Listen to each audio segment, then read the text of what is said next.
سلام خدمت همکارای عزیزم. سفارش های مشتری ها داریم اوکی میکنیم. تارادın mı bunları؟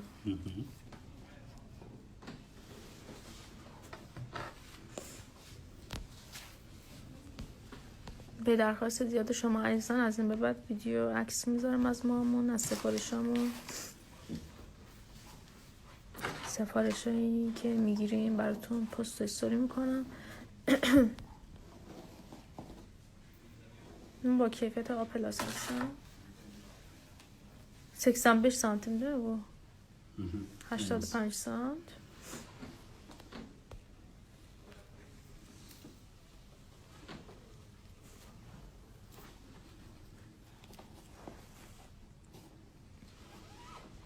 Tamam, bunlar da var. Kaç santim onlar? 65. 72.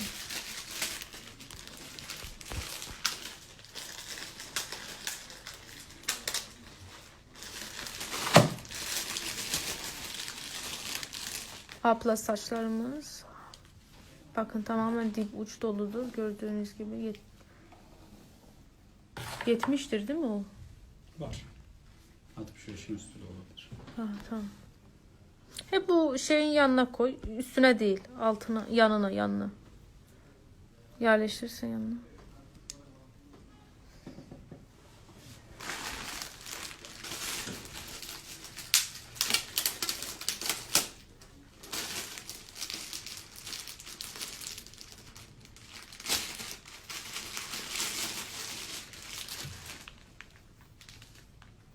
Yine perde. Karaya ارسالش انجام.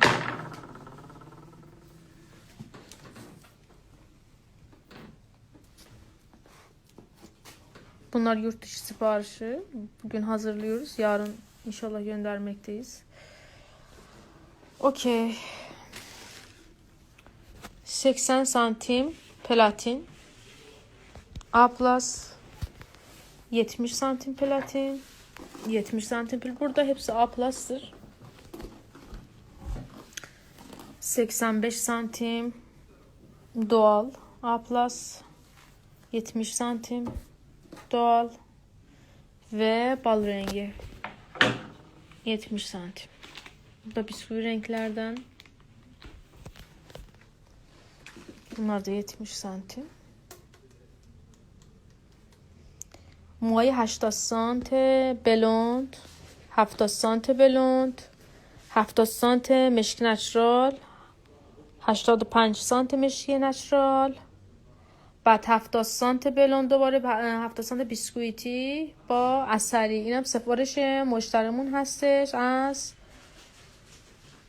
چون معروفه نمیتونم شهرشو بگم کدوم شهره. اطلاعات مشتری نمیدیم ما اینجا، واسه همین شهرشو نمیگم. اینو به این شکلیه. همشون هم کاملا طبیعی هستن. هستش کاملا گارانتی شده. یعنی هر کی موی آ پلاس استفاده کنه هیچ موقع دوباره موی معمولی استفاده نمیکنه.